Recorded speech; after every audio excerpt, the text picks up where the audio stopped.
दिखने लगेगी, भ्रष्टाचार उनको बिहार में दिखने लगेगा। अभी सुबह तक नहीं दिख रहा था। तो नीतीश कुमार पलटू मार हैं, ये तो पूरा दुनिया जानता है। अब ये बहस का, ये कोई डिस्कवरी का मुद्दा नहीं है।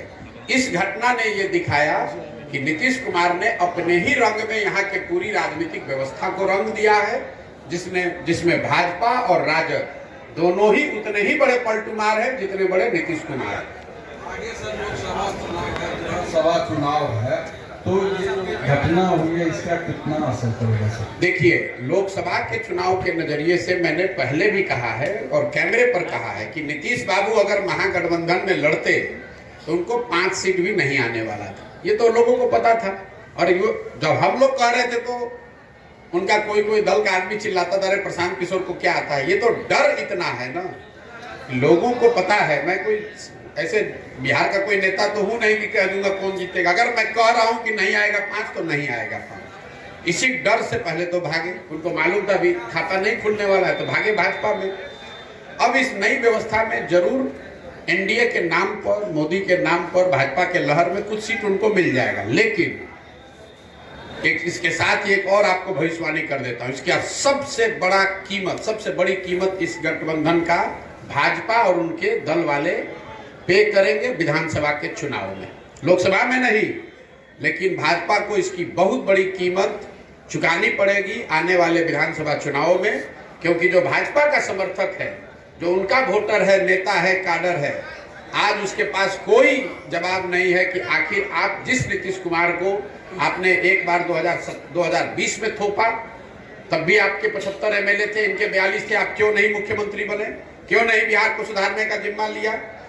एक बार फिर नीतीश कुमार भागे तो आपने कहा नीतीश कुमार धोखेबाज है, और आज फिर उसी नीतीश कुमार को आप बिहार पर थोप रहे हैं। तो जिस तरह से कांग्रेस और कांग्रेस के नेतृत्व ने चंद सांसदों के लालच में बिहार को 20 वर्ष तक लालू के हाथ में बेचा, इसकी चिंता नहीं की कि बिहार के लोगों का क्या होगा। 10, 15, 20 सांसद हमारे जीत के यूपीए के आते रहे। लालू जी अगर पूरा बिहार लूट कर बर्बाद कर रहे हैं तो कोई चिंता नहीं थी सोनिया गांधी को, कोई चिंता नहीं थी कांग्रेस लीडरशिप को। वही हाल आज भाजपा के लीडरशिप का है। उनकी चिंता बस इतनी है कि संसद में अगले लोकसभा चुनाव में हमारा 30-35 सांसद जीत कर आ जाए।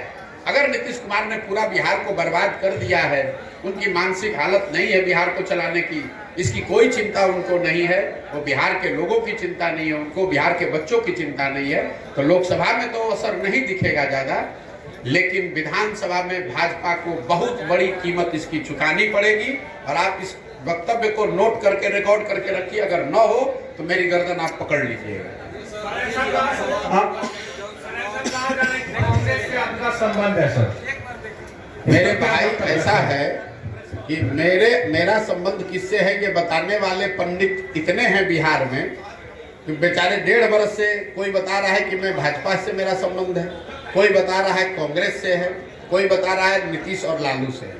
मेरा संबंध इस देश में ज्यादातर बड़े नेताओं और दलों से रहा है। लेकिन पिछले 2 वर्ष से जब से मैंने वो काम छोड़ दिया, मैंने एक ही संबंध बनाया और उसको निभाने की कोशिश कर रहा हूँ। वो है संबंध बिहार की जनता से।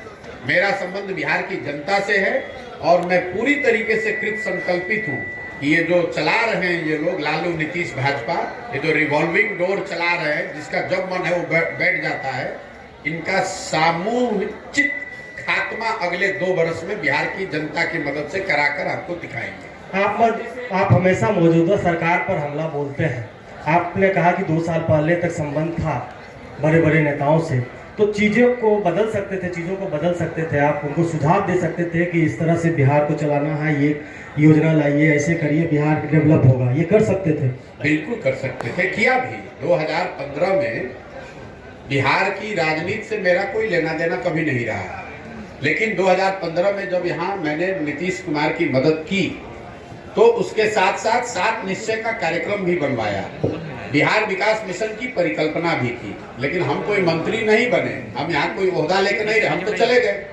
उसके बाद यहाँ पर उसको करने की जिम्मेवारी नीतीश सरकार की थी, और अगर उन्होंने नहीं किया तो हम ही यहाँ वापस आकर वो गलती सुधारने का या इसको बेहतर करने के लिए भी अपना घर परिवार काम धंधा छोड़कर हम ही पसीना बहा रहे हैं।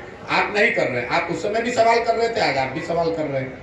हम ही आज आकर अपने जीवन का सब कुछ दांव पर लगाए हैं कि अगर इनको सलाह देने से नहीं सुधरा तो हम खुद उतरकर जनता को सलाह देकर इस काम को करेंगे। सर हैं? बिल्कुल चिंता मत कीजिए, जब समय आएगा मैं चुनावी मोड में भी आऊंगा और आपको उसका असर भी दिखेगा। आपको नहीं दिखा, एक एमएलसी का चुनाव हमने अभी कराया निर्दलीय अफाक अहमद का, आज से 6-8 महीना पहले। उसमें एक ओर से महागठबंधन के उम्मीदवार थे, 30 वर्ष के जीते हुए एमएलसी, उनकी मृत्यु हुई थी, उनका लड़का लड़ रहा था और वहां के 5 भाजपा के सांसद लगे हुए थे अपने कैंडिडेट को जिताने में। ये सर जीता कौन? जन स्वराज समर्थित आदमी। आप इस पर भरोसा रखिए। इतना हमें ज्ञान है कि यहाँ चुनाव कब होगा। जब चुनाव होगा तो आप जन स्वराज को, प्रशांत किशोर को चुनाव के मोड में भी देखेंगे और इन लोग का सबका खटिया खड़ा करते हुए भी आप देखेंगे। ये लोकसभा चुनाव में इंडी एलायंस का क्या भविष्य देखते हैं? नीतीश जो इसके सूत्रधार थे, नीतीश कुमार, वो खुद चले गए। पहले बात तो आप ये समझिए कि नीतीश कुमार कभी इसके सूत्रधार थे नहीं। ये तो अपने से आप लोग, कुछ बिहार के पत्रकार और जदयू के कुछ बड़बोले नेता अपने आप को संयोजक, सूत्रधार, पता नहीं प्रधानमंत्री का फेस क्या क्या बता रहे। आप मेरे वक्तव्यों को पिछले 1 साल से सुनिए। मैं बार बार कह रहा हूं कि पहली बात, इंडिया अलायंस जिस तरीके से बना है, जिस तरह के उसमें प्रयास हुए हैं, मैं ऐसा नहीं समझता हूं कि उससे उनको कोई बहुत सफलता मिलेगी। इसलिए नहीं मिलेगी कि ना उनके पास कोई नैरेटिव है, ना कोई पब्लिक से कॉन्टैक्ट है, ना जमीन पर कोई काम हो रहा है, ना कोई उनके लिए नया प्रयास हो रहा है, ना आपस में उनकी सामंजस्यता है, ना कोई चेहरा, ना कार्यक्रम। तो कैसे आपको सफलता मिलेगी? दूसरी बात, अगर जो भी उनकी ताकत है इंडिया अलायंस की, उसमें नीतीश कुमार का क्या था भाई? पटना में एक बैठक होने से आप लोग कह रहे हैं कि नीतीश कुमार ही इसके सूत्रधार है।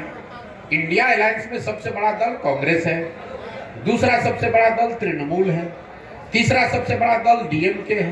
नीतीश कुमार को पूछता कौन है? ये तो बिहार में आप लोग, हमारे चूंकि मुख्यमंत्री हैं तो हम लोग को इन पर बोलना पड़ता है। आप किसी दूसरे राज्य में जाइएगा तो कोई इस बात का संज्ञान नहीं ले रहा है क्या कि कौन है नीतीश कुमार? आप जरा ये समझिए कि नीतीश कुमार क्या ऑफर कर सकते हैं किसी दल या गठबंधन को। इनके पास कोई इतना बड़ा ये चेहरा है नहीं, कोई इनकी आइडियोलॉजिकल विचारधारा वाली पोजीशनिंग है नहीं, हर 6 महीना पे पलटते हैं। पूरे देश में इनका नाम है पलटू राम। दूसरा, इन्होंने गवर्नेंस के स्तर पर पूरे देश में सबसे गरीब और पिछड़ा राज्य है बिहार। तो ऐसा तो होगा नहीं कि केरल का आदमी कहेगा कि केरल को बिहार के जैसा बनाना है इसलिए नीतीश कुमार को नेता मान ले। तीसरा, दल की नहीं, सुनो मेरी बात। दल की आपकी ताकत है नहीं। कुल जमा पूंजी आपकी 42 विधायकों की है, तो ना आपके पास राजनीतिक काबिलियत है, ना आपका इमेज है, ना सुशासन गवर्नेंस है। किस आधार पर आपको कोई नेता मान लेगा? ये तो नीतीश कुमार ऐसे हवाई किला बनाते रहते हैं और जब वो नहीं मिला तो तुरंत पिछले दरवाजे से भागा भाजपा की ओर। और आपको एक और घोषणा कर देता हूं, अगले विधानसभा से पहले, इसको भी आप लोग चला दीजिए कोट करके, ये फॉर्मेशन फिर बदलेगा, इसको भी लीक कर दे देता हूं। आज जिस फॉर्मेशन में बिहार में व्यवस्था है, जिसमें नीतीश कुमार चेहरा है, बीजेपी सपोर्टर की भूमिका में है और दूसरे साइड आरजेडी है और बाकी लोग उनको सपोर्ट कर रहे हैं, इस फॉर्मेशन में विधानसभा का चुनाव नहीं होगा। कौन कहा? पिछली बार भी मैंने कहा था कि ये जो महागठबंधन और भाजपा बना है इसमें अगला चुनाव नहीं होगा, ऑलरेडी टूट गया। फिर अभी घोषणा कर देता हूँ, ये भी टिकने वाला नहीं है। अगले विधानसभा से पहले आपको बहुत बड़ा उलटफेर बिहार की राजनीतिक परिदृश्य में, पूरी इकोसिस्टम में देखने को मिलेगा और ये लोकसभा चुनाव के 6 महीना के अंदर आपको दिखेगा। प्रशांत जी, सबसे पहले बात ये महत्वपूर्ण कि आप जो सर्वे करवाया या लोगों की जनभावना को जो समझा कि 55% लोग इस राजनीतिक व्यवस्था से जुड़े हुए हैं। 2 बरस पहले थे, आज की घटना के बाद तो बढ़ के 60-65 हो गया होगा। इस बात में